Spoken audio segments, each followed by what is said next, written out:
You ask Tiger to solve. This deals with linear equations with one unknown. The final result is z equals 77. Let's solve it step by step.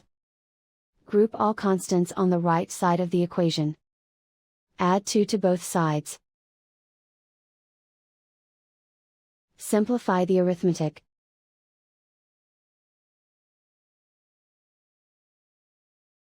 Isolate the z.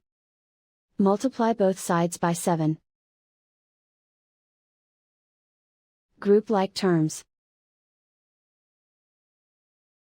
Multiply the coefficients. Simplify the fraction. Simplify the arithmetic. And so the final result is z equals 77.